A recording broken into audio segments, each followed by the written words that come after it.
and welcome to WooStream, bringing Willamette to you. This conversation features Paul Broucek, President of Music at Warner Brothers Pictures. Paul oversees the teams tasked with developing musical scores and the immersive soundscapes of some of the biggest movies ever brought to the screen. From the trilogy Lord of the Rings to Inception, as well as a host of superhero films including Wonder Woman and Dark Knight Rises, Paul has been involved in some of the biggest blockbusters of our time. Our discussion will follow his journey from Illinois to Willamette in Oregon and Hollywood, with a look at how his career has woven in with the development of the field of sound design. I'm so grateful that Paul took time to talk with me about his academic and professional experiences over the years. Let's back up and start with the fact that you're from Illinois. And so you didn't grow up near Willamette. How did you come to be at Willamette as a student? Well, a number of things that happened. I was wildly attracted to the West Coast, the lifestyle, the weather, just the ocean. I've always wanted to live by the ocean, by the water, and don't know why. I grew up by Lake Michigan, but it wasn't like we lived on the lake or anything. But it appealed to me, and at the time, I'm from a rather conservative family. My father was an old school guy, and he said, no son of mine's going to California for college. So that was completely off the table. And I went to a massive high school, Oak Park River Forest High School, really well-known, prominent high school in west suburban Chicago. And there were about 4,200 kids in my high school, and over 900 in my graduating class. So it was massive. It was a bit like, it wasn't as big as a Big Ten school, but it sure felt like it. And we had 10 feeder schools in the village of Oak Park that had, and this is the baby boomer era, so we had quite a lot of kids. Whereas my small, junior high school, grade school was K through 8. We didn't have junior high at the time. There were only 47 in my 8th grade graduating class. So I went from 47, and I ended my career as somewhat of a star, academically and, sort of civically. I was on a track at the time that I wanted to be a congressman. I wanted to,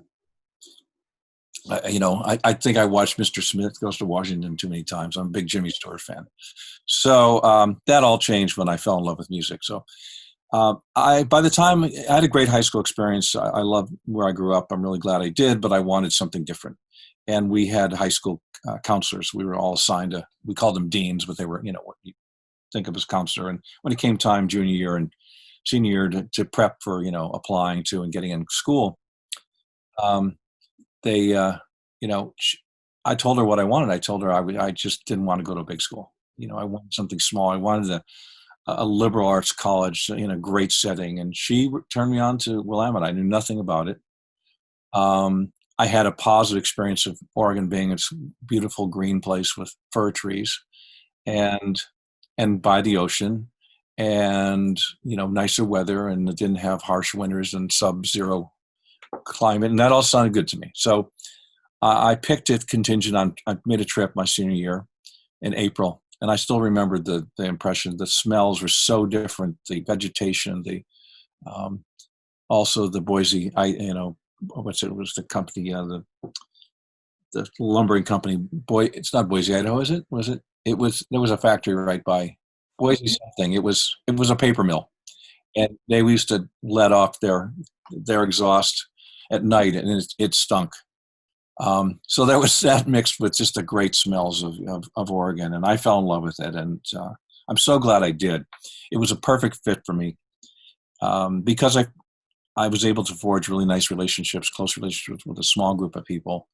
I was able to I put myself out as a musician. I was perceived as one. The music school wasn't what it is today. I had that discussion with the current folks over there, Mike Nord, who I regularly guest lecture for his classes. When I was there were 27 kids, and I thought, I should go into music. That's only the thing I care about the most. It was 27 freshmen. I think there were only about 4 or 5 guys.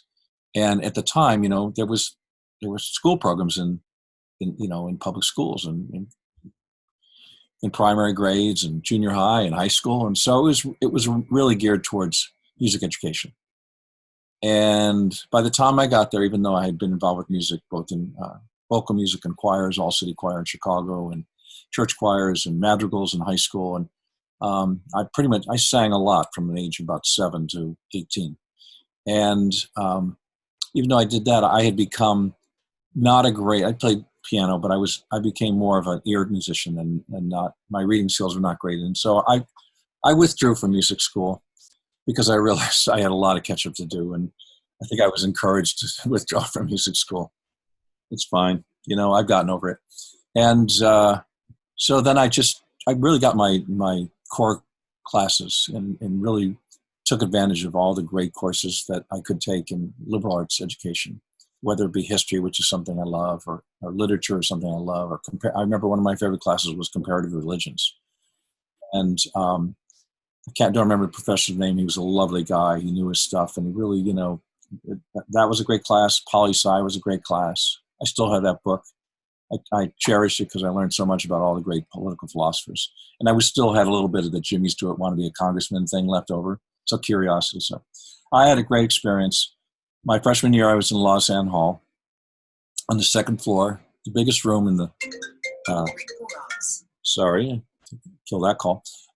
It was the biggest room in the dorm. How we ended up there, I don't know. Maybe it's because the son of Professor Duell's son, Gary, was my roommate. And maybe, I don't know. I didn't put 2 and 2 together at the time. I wasn't that savvy. But we got the room. It's right above the front door on the second floor. If you know the.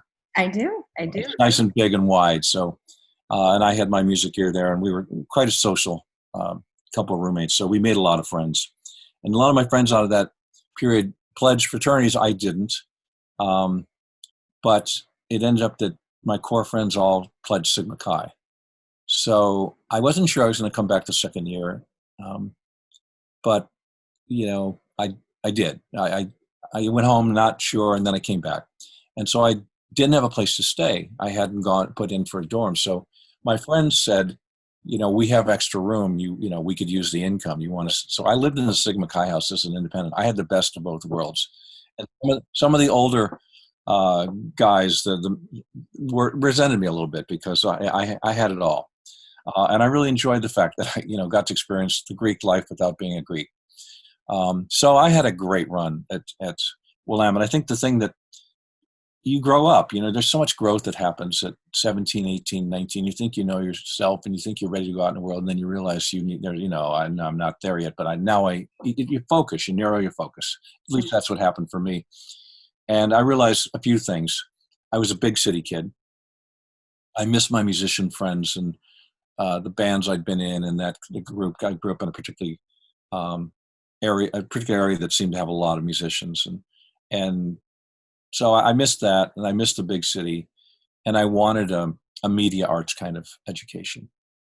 Whatever I was going to do with it, in my mind, at least, as unspecific as it might have been at the time, I knew it had. I had to do something around music. If I could just be around music, make music, produce music, and along the way, I identified what I really liked. I'd had an experience of being in a recording studio as a teenager with my first band, and it stuck with me. I just fell in love with that environment, that creative environment. It's like people go on a movie set or a TV studio. I go, ooh, that was it. I grew up in the time with the Beatles and George Martin as a kid, and so that was my first exposure to a record producer. And what is a record producer? It's like a director of a film. It is probably the best analogy I can make. So after I'd been in and out of bands, a little bit through college, and then a few in my 20s, I realized I wanted to be in the studio.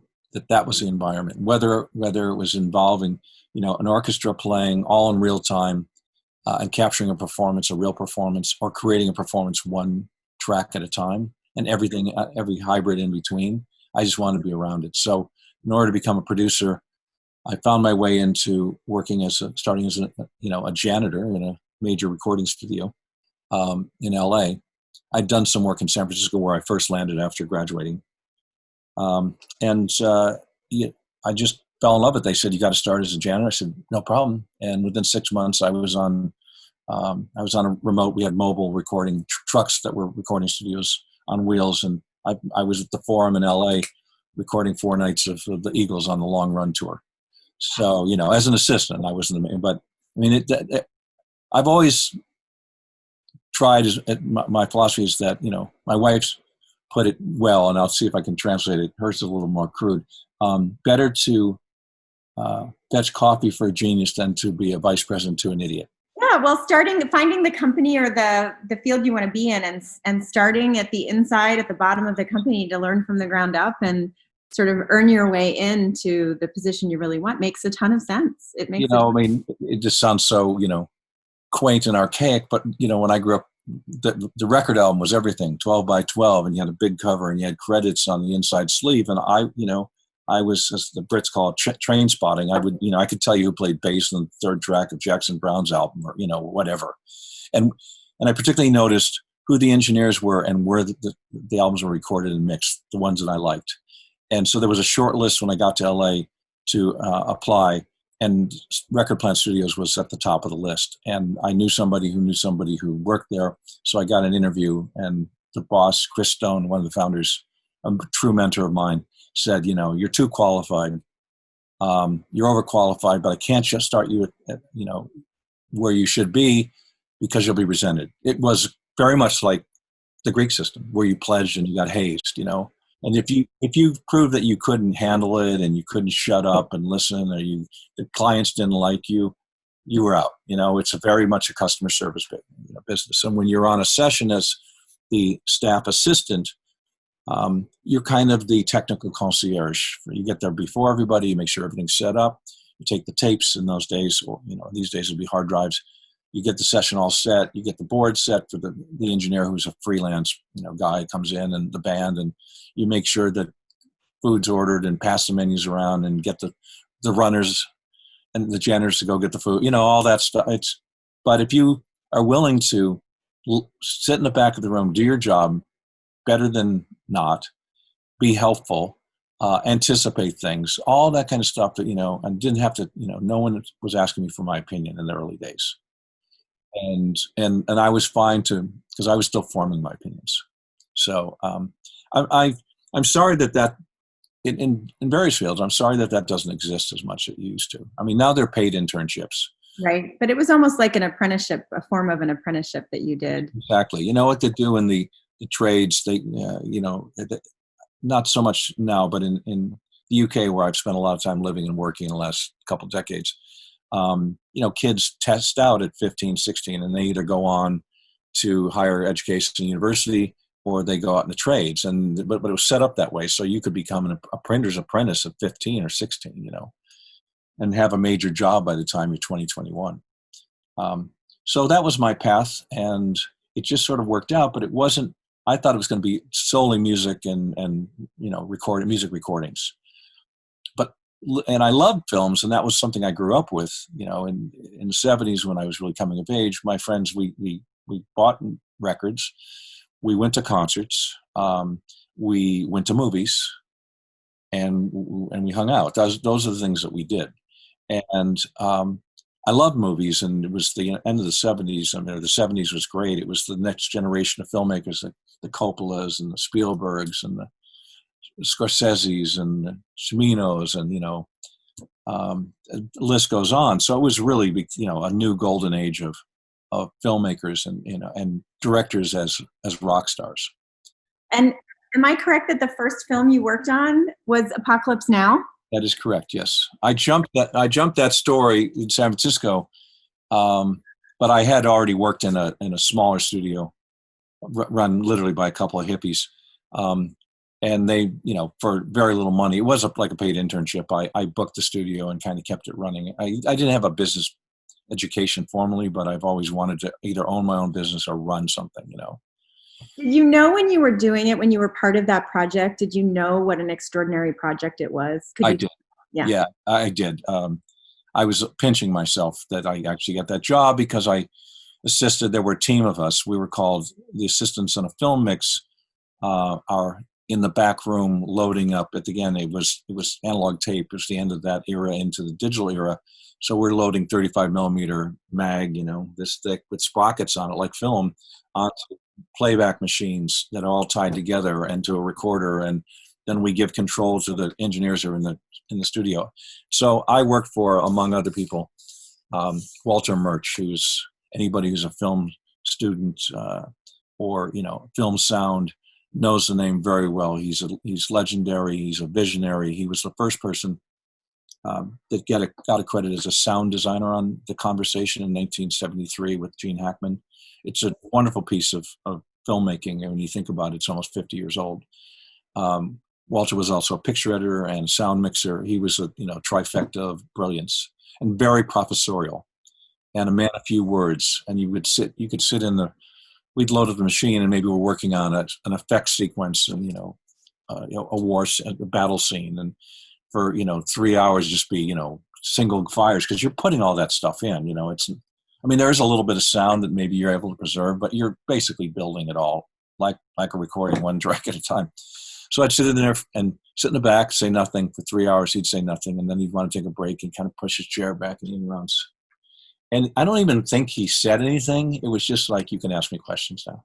And I did. Opportunity that was. It changed my perspective on sound, but I was still interested in going to LA and taking that perspective and using it in music recording. What I'd learned about film sound.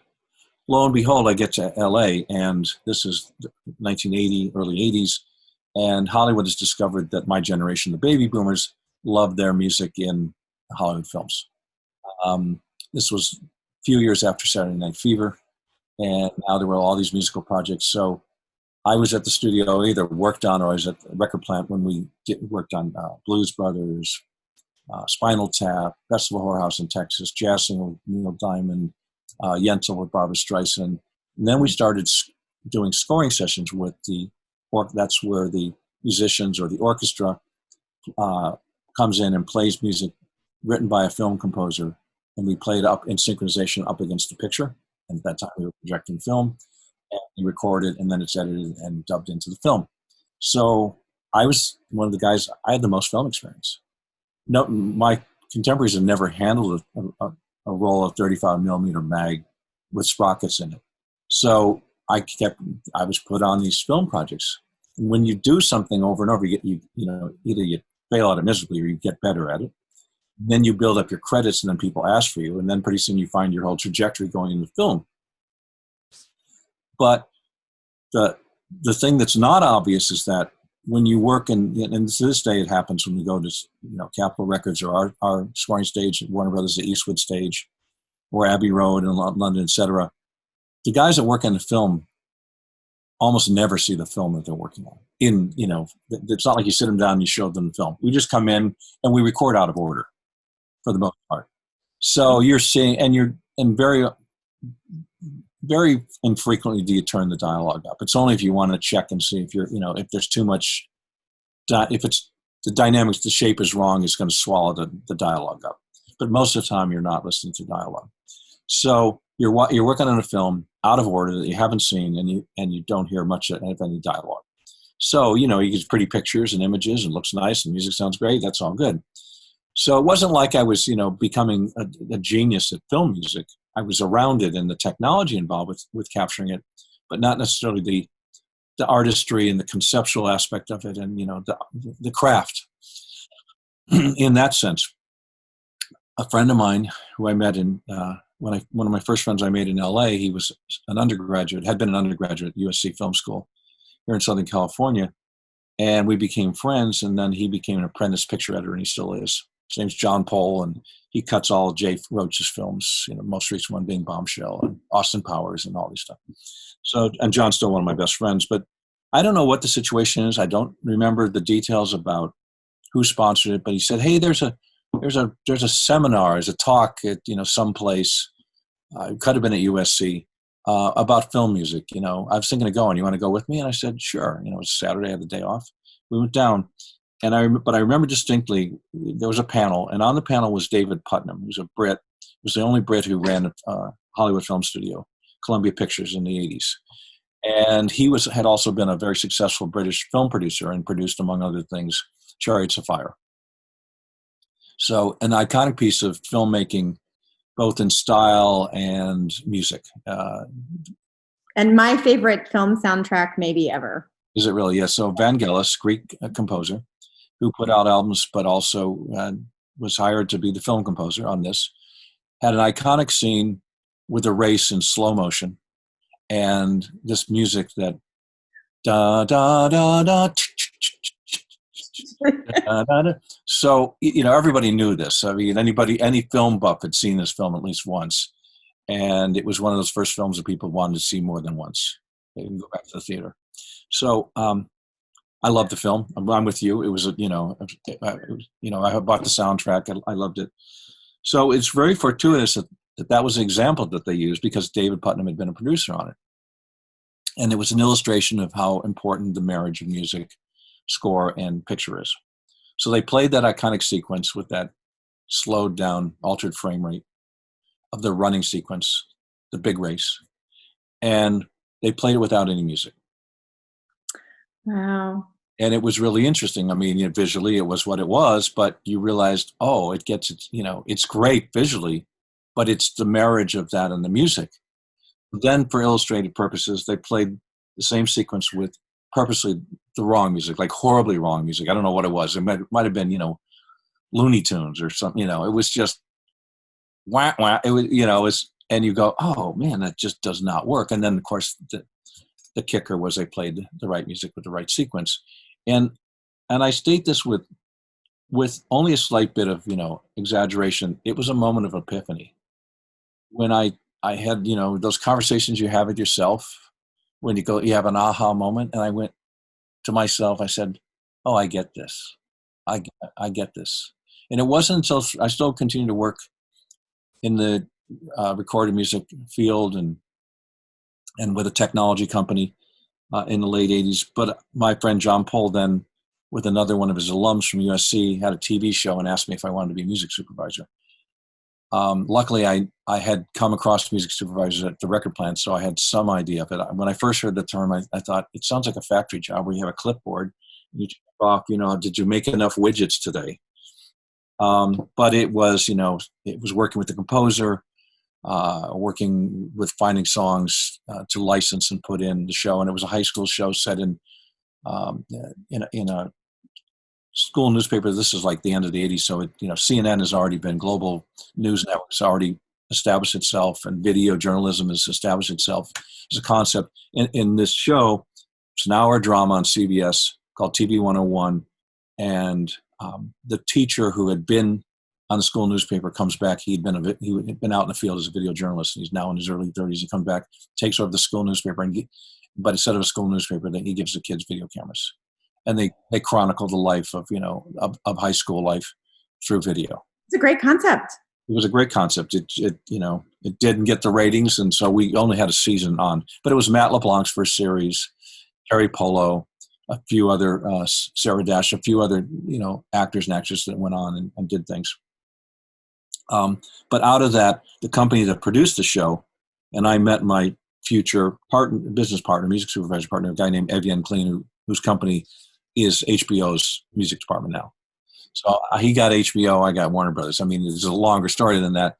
But Evian and I got met and partnered on the show, and then we said, well, we like working together. Let's be a partnership.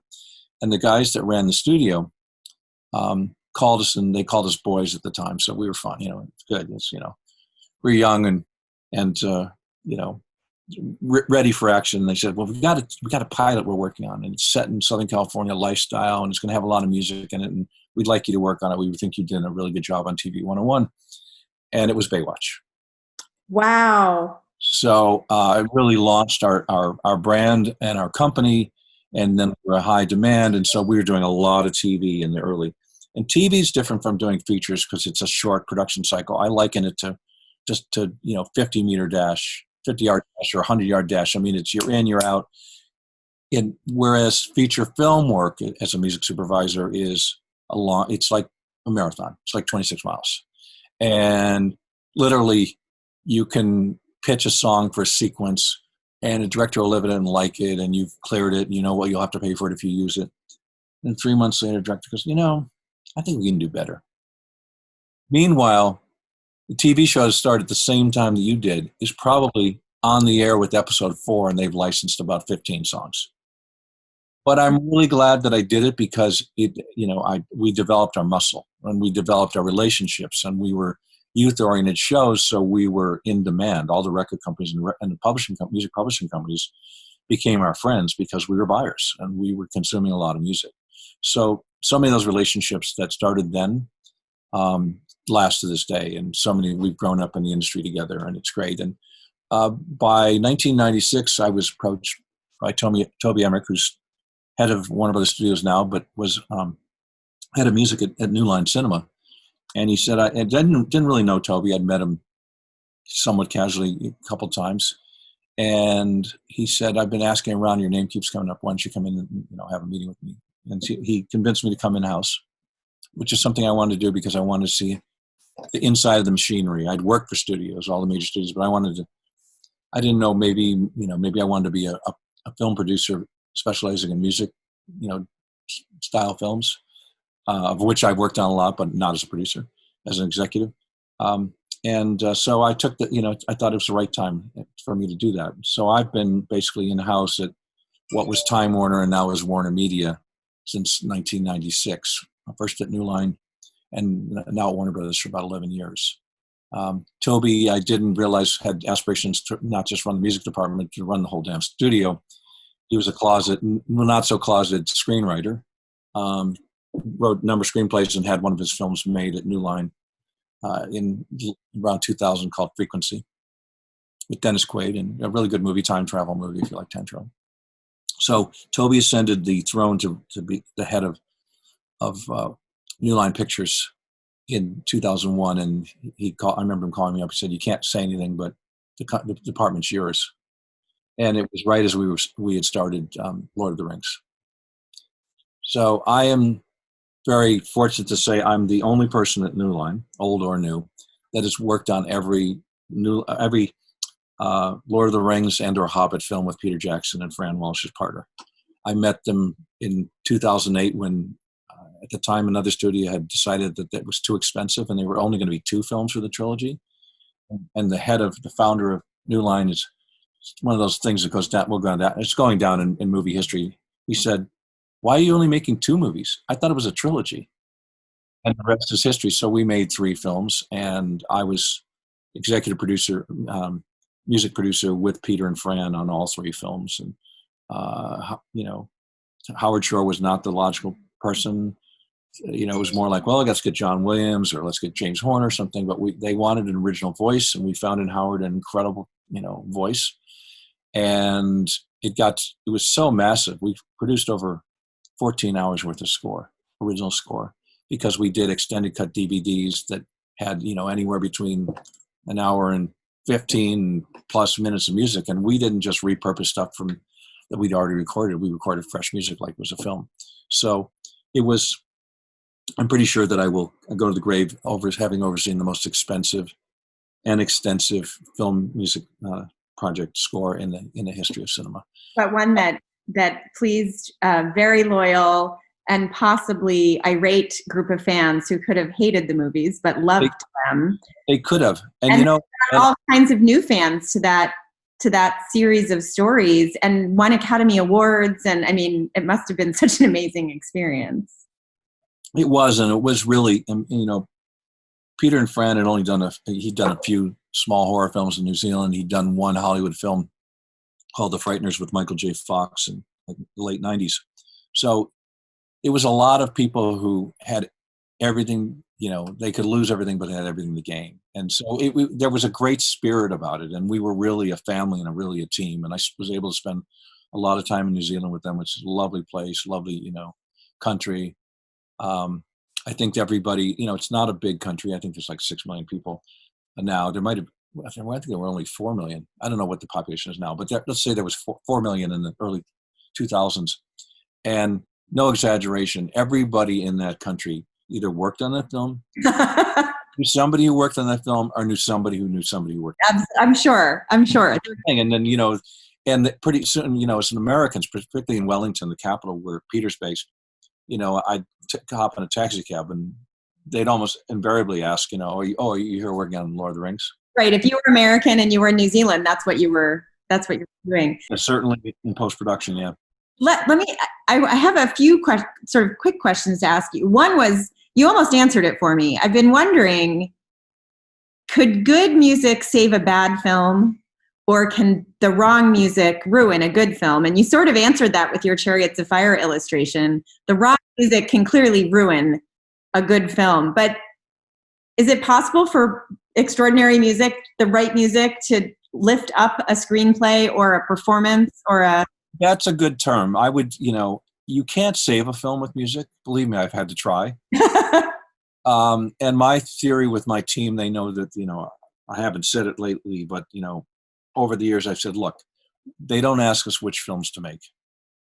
They're all our children. And, our job is, if we're the best thing about the film, so be it. However, you have to be careful that you don't show off, and if you're the best thing about the film, and then you can overdo it. You could bring a brilliant score to a not good film and show it up for being a not good film. It's because because it distracts you. If you're paying too much attention to the music, then you're not involved with the characters in the story. You're just vamping through, or there's not that cohesive connection, which is what a good composer does with a score. You can it's like a rising tide. You can make a troubled film, you can make it better, and it's like the rising tide, then can bring the boats up. You can't save it, would be my analogy. You could definitely ruin a good film with the wrong music. Sometimes you do bold things. I mean, when we get scripts and we don't even necessarily have a director on board, if I'm reading a script that's a period piece, I'm going to assume that it's an organic acoustic based orchestral score, or folk instruments or something. It's not going to be Vangelis. But then you get Sofia Coppola come along and do Marie Antoinette and chock full of indie, music, and it's brilliant, or some people, I thought it was brilliant. It's really bold. So she went with it and she stayed with it, and that's cool to do too.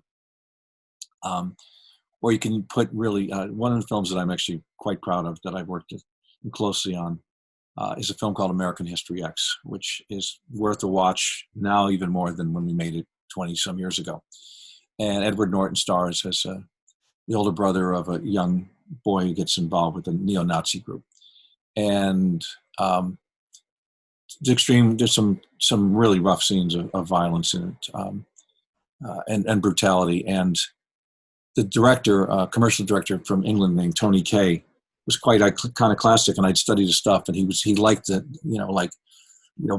really visceral violence, crashes and things with beautiful music, like, Samuel Barber's Adagio for strings, that elegiac. Quite a contrast there, right? That's a very Stanley Kubrick thing, and it happens that Stanley Kubrick is one of my heroes. Hitchcock and Kubrick, and now Chris Nolan. He's the Hitchcock and the Kubrick of our generation, or his generation. And I'm on my 6th film with Chris, which is a real dream to work with him. So I realized that Tony had a reputation for being, a tough customer and, not a team player, like a real, a willful individualist, a fierce individualist, and would just as soon get in an argument with you and say no than, have a discussion. But I was in a meeting with him. It was a small conference room, the old New Line. And the guy who wrote the screenplay, David McKenna, was a skater boy, punk bands, Southern California, late 90s. And he thought that, this is the music they listened to, and so we should have real aggro stuff. And he suggested that I, go and get some real skinhead, bands and put them in. And I said, I can't do that. I work for a major corporation. We're not going to sponsor real skinheads and give them money to, put their music in our films. So anything we do, we have to create. So I was tasked with, there was some original music I had to do, and I had to find a band that I could cast as a skinhead punk band with vile, skinhead Nazi lyrics. And I, choked on that. But I was in this meeting, and Tony, who didn't say anything while this was going down, I could just, sitting next to him, and he shaved head, so I could see that he was turning beet red and working up but he wasn't saying anything, and he had a slight sort of stutter or hesitation in the way he spoke. And I could just feel him like a head of steam coming up. And I took a flyer because I'm such a devotee of Stanley Kubrick. And I leaned over. We just met. And I said, I know you. And he looks at me like, what do you mean? I go, you love Kubrick, don't you? It's like I saw into his soul. And we were, it was, he had a tough relationship with New Line, with the studio. I was the only person at New Line that spoke to him at the beginning, at the end, and that he respected. He'd call me for story notes. I said, I'm just the music guy. He says, you have an opinion. What do you think? So I'm very proud of that movie, and it's really nice when they're all different. Sometimes I'm just the executive, and we come in, and Steven Spielberg did a film with us a year or so ago, Ready Player One, and it's a closed shop. I never met Steven Spielberg. Wow. That's a great adaptation of a book. It was a wonderful retelling of that story, I thought. Yeah, it was. That was a tough movie to make, and he's a very disciplined filmmaker. But that's just, he has a closed group that he works with, and even his own people don't go to the scoring session. But it's my job and my team's job to just, we're the back room. We support you. That's one extreme, and then there's the ones where you're in the trenches, like with Peter Jackson, or or Tony Kaye, or and I love to, I really love when I can get in the trenches. It can be exhausting, and you got multiple projects. So sure, if you can get a mix of 2/3 are just kind of managing the budget and facilitating, and 1/3 are the really juicy, meaty projects. It's a good mix. Do you have anyone living or dead? You've mentioned a few names. Anyone living or dead that you haven't worked with that you would be your ultimate life experience of working with? Either the director of a film or a composer for the musical score, or... Well, I would say Stanley Kubrick, but if you think about 2001, he had a score by a composer, well-known composer in the 60s, 50s and 60s, named Alex North, and he threw the score out and then redid the music with Strauss Walsh and also Sprach Zarathustra, and maybe he wouldn't have been so fun to work with. I heard he was a cranky puss, so he didn't really like people, and he was he sounded like Tony Kaye on steroids, and I love Tony. I would have loved to, but the vision of what he did, and his last film, Eyes Wide Shut, I think is one of his best films. It's a slow burn, but it's interesting because Tom Cruise and Nicole Kidman were going through. They were, you now know that they were breaking up, or just together, and whether he knew that, he probably did because he was too smart. I mean, he just leaned right in that tension, and it's on the screens, but it's uncomfortable sometimes to see them together. That's how good it was. Yeah, I'd love to have worked with him. I've never worked with Ridley Scott, and I love his films. Who else? Composers. I've met John Williams, but I've never worked with him. But I've been able to work with either in one of my days, as an assistant on the scoring stage, record plant, or as an executive now.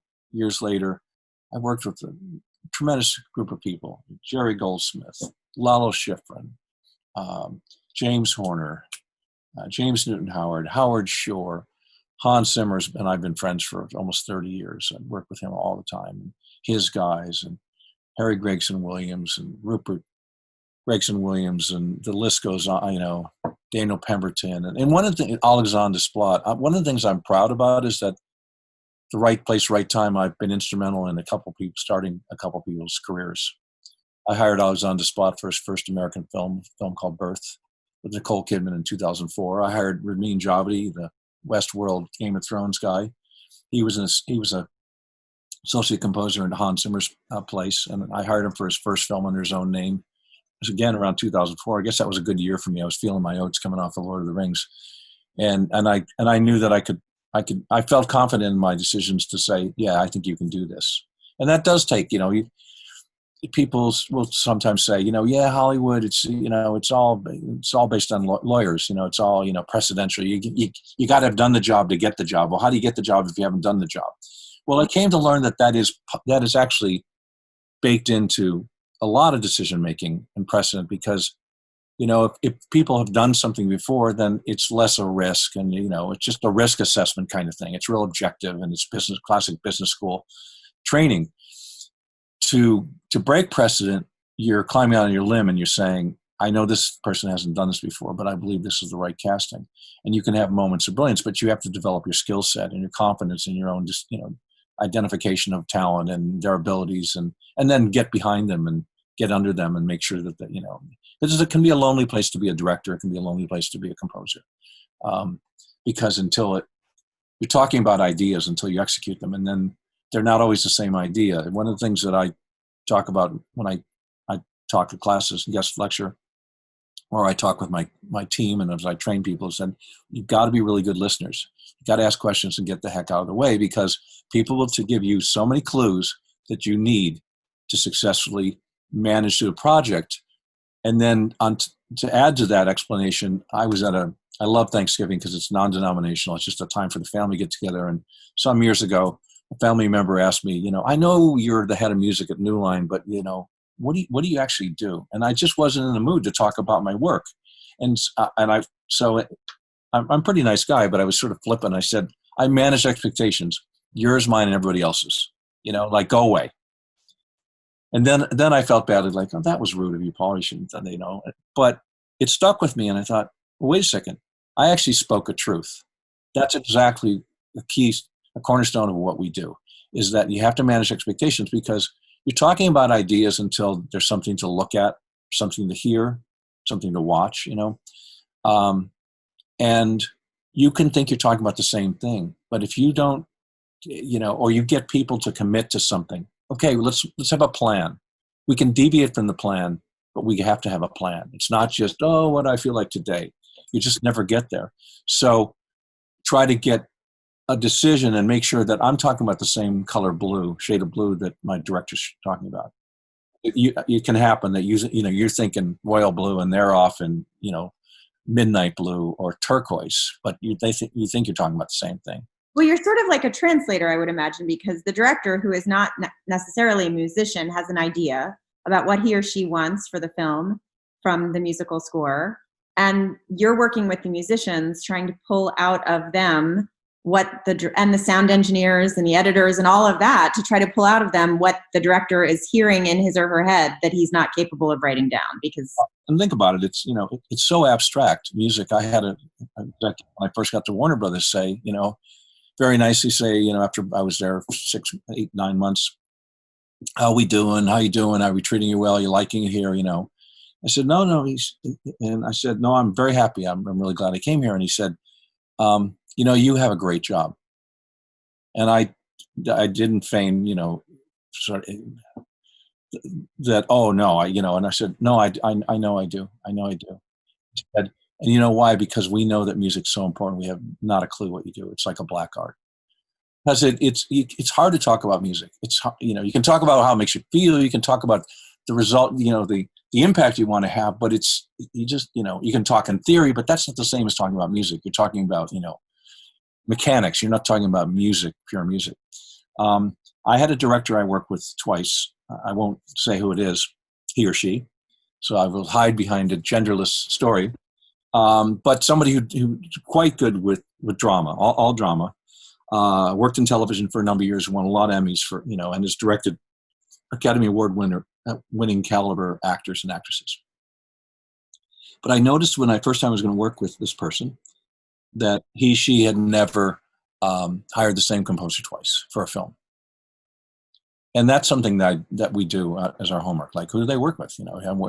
Oh, they always use James and Howard. Okay, always use Hans Zimmer. So you can make certain assumptions. It may not be the person you get, but you get a sense of where they go, what their wheelhouse is.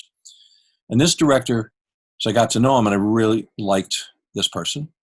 I said him. Okay, I tried.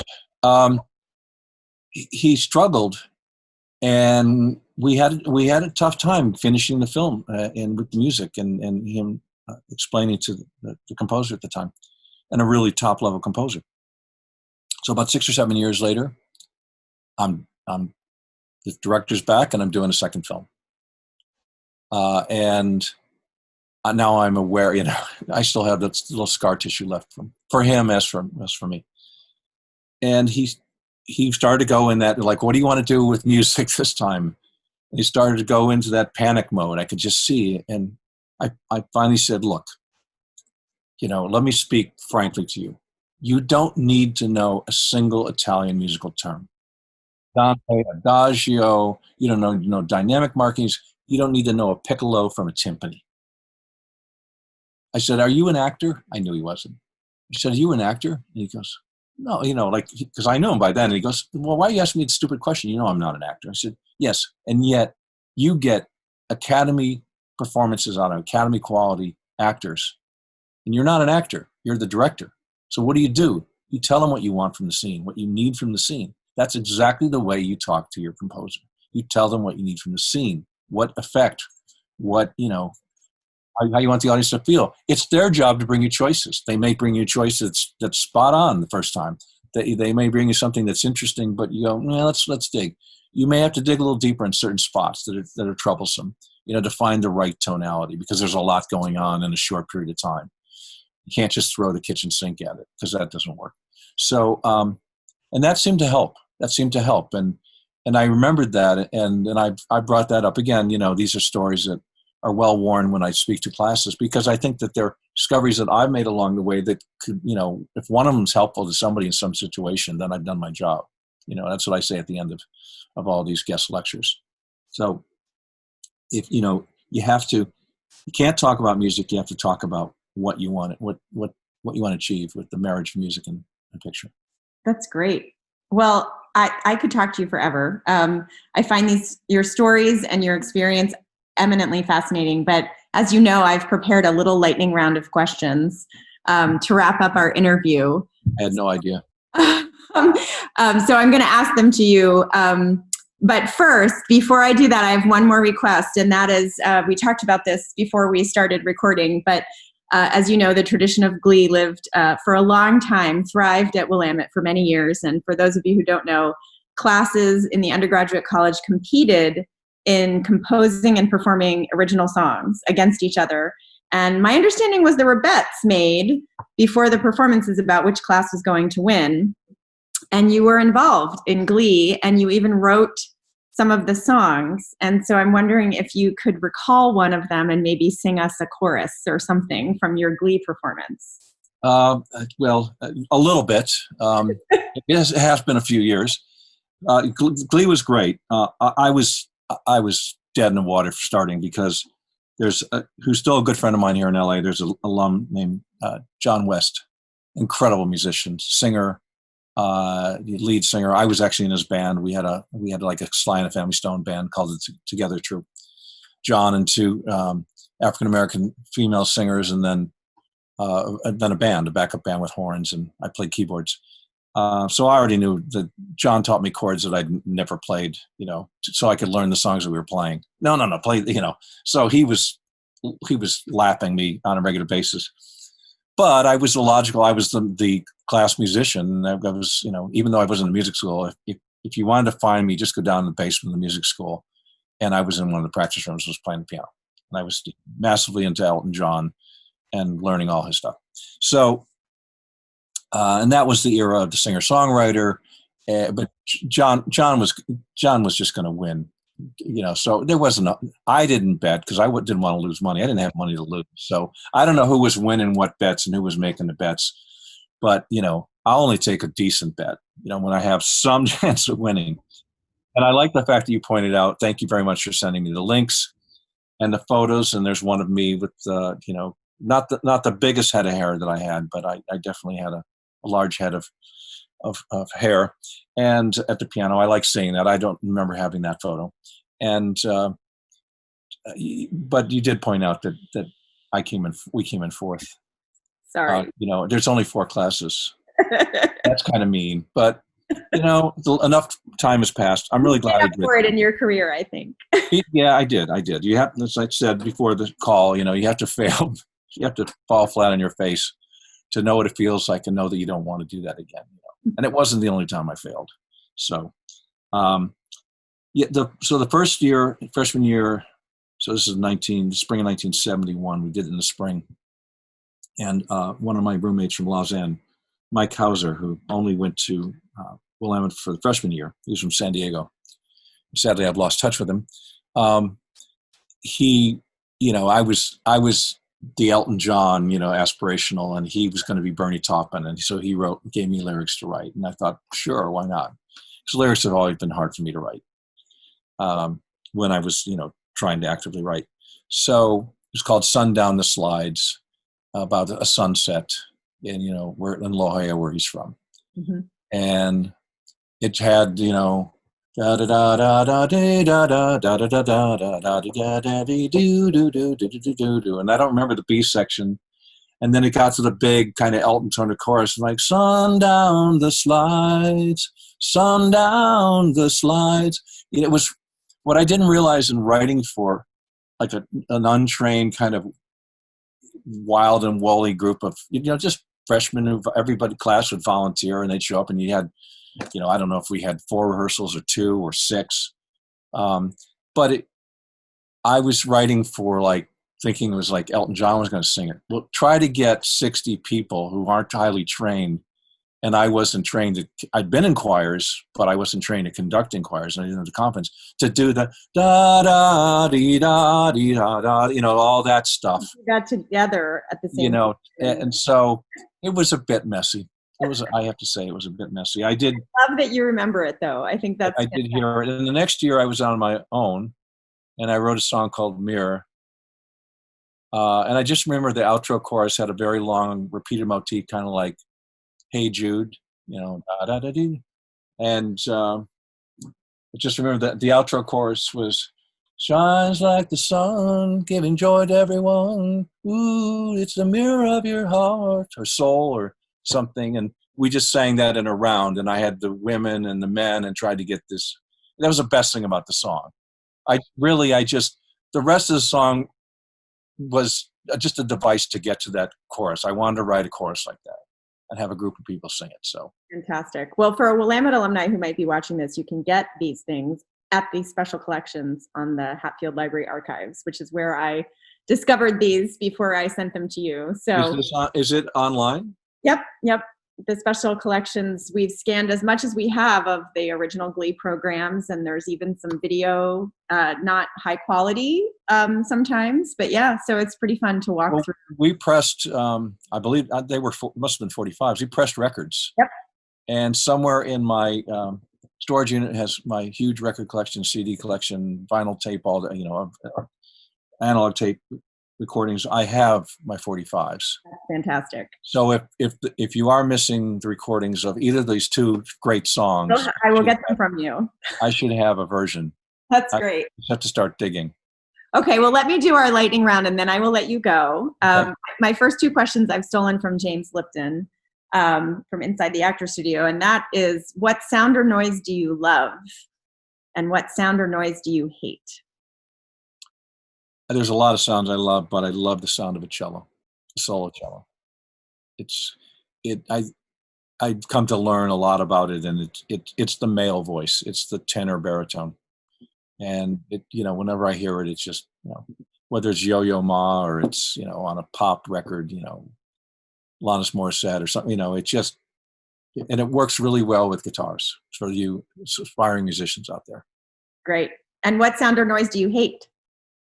There's a few. Currently, my dog, we love dearly, she's a 20-pound Bichon Poodle mix.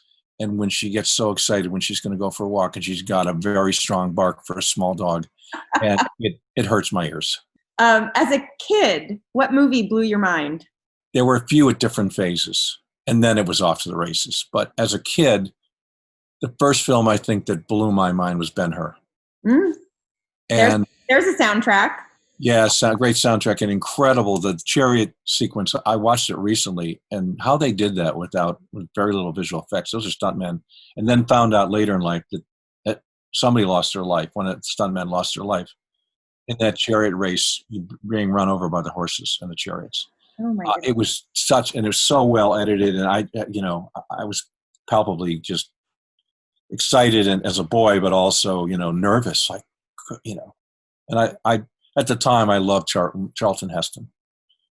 I thought he was the coolest thing of, like whether he played Moses or, Ben-Hur or, Planet of the Apes. He was my guy for a while. Do you remember what your first movie was? No, not really. But I remember the ones that Ben-Hur. The next film, my oldest sister took me, who's 10 years older than I am, took me to see a film. So this must have been 19. So I was probably 8 or 9. Um, I love Dr. Zhivago. That's the first score I fell in love with. Okay. Wow. That young too. Maurice Jarre, Laura's theme. Da da da da da da da da da da da da da. And the kicker is about 15 years ago, I went to a music festival that happens every fall in Ghent, Belgium, and it's a film music event and award ceremony. And I went one year as a guest to actually pick up an award for Howard Shore. I was too busy in London working on the Two Towers. And I had dinner and sat next to Maurice Jarre and got to tell him, he's no longer with us, but he was a lovely, fantastic composer. That's great. That's great. What movie could you watch over and over and over and over again? Aliens. Great. Yeah. If you're picking a movie to watch with your family, what's your go-to genre that you pick? Is it action, comedy, drama, romance, documentary? I'm a drama guy. Give me a good story with good characters. I was a voracious reader as a kid. There was a grade school teacher, and when we would say we're bored in the summer, she'd say, go read a book. So I did, and I read a lot of books, and I still read, mostly nonfiction, sadly. But yeah. Do you prefer watching movies in a home theater or in the theater? I'm old school, the theater. I love the experience of going into a dark room with the purpose of just sitting and watching the screen with a bunch of strangers. And when you do that, is it popcorn or candy that you snap? I'm a savory guy. It's totally popcorn. With lots of butter? Butter, salt. Yeah. Well, that's the official end of my interview. That's my lightning round. I thought you were going to say sushi or steak, and I was going to sushi. This was great. Thank you so much. And we're really excited that you'll be coming to campus next June, we hope. Yeah, well, COVID allowing, I was supposed to come this year. I was looking forward to it. But as soon as we can, I will. I'm looking forward to it. I haven't been on the campus for a while. It's changed a bit, but it's the same. I loved it then, and I loved last time I was on campus, and it just reminds me of a really good time. I'm appreciative of Willamette and always will be, and I'm glad I spent 2 years there. Well, we're glad you're part of the family. Do you have any final words of wisdom for our students and young alums? I had a great experience there. That doesn't mean you will, but I think it's a great place for, if you're like me, came out of a massive high school and in a major metropolitan area, and you want something different, and you're not from the West Coast, you're from Chicago. It was magical. I got used to the rain. It's different. It's a different kind of winter. It is. But but it's, it has its own kind of like, really, it's raining. And I've never, now I am, but I was never kind of like, I didn't want an umbrella. I didn't want a raincoat. That was so, reminded me of my, your parents telling you put your galoshes on and, right. Raincoat and your umbrella. And so I wasn't really good with the rain. Part of it, I'm not a duck. And I don't mean, University of Oregon. I just mean I'm not a duck.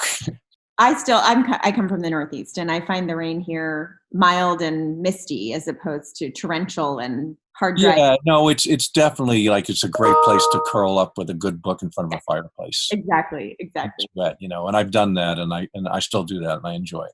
Well, that was a great experience, and it's a great school, and it's got so many interesting people. I didn't know when I got there, going back to, I thought I wanted to be a congressman when I was an 8th grader.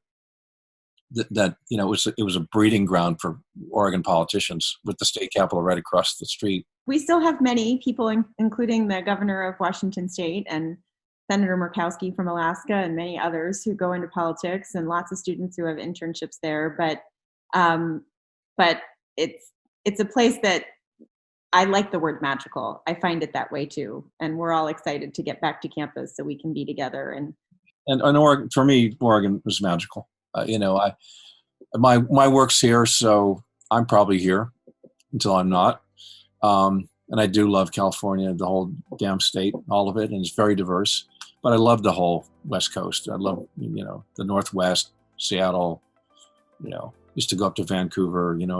It's just we live in a great place all up and down this coast. And you're welcome anytime. So we will hopefully see you soon. And thank you so much for agreeing to take some time out to talk to us about your really fascinating career. You've done so many interesting things. And my pleasure, my absolute pleasure. Thank you for inviting me. Have a great day. You too. Take care. Speak soon. Bye. Bye-bye. If you enjoyed this interview and would like to see more interviews, as well as other exciting Willamette content, continue to tune in to WooStream, our virtual programming platform. Thank you for joining us and have a great day.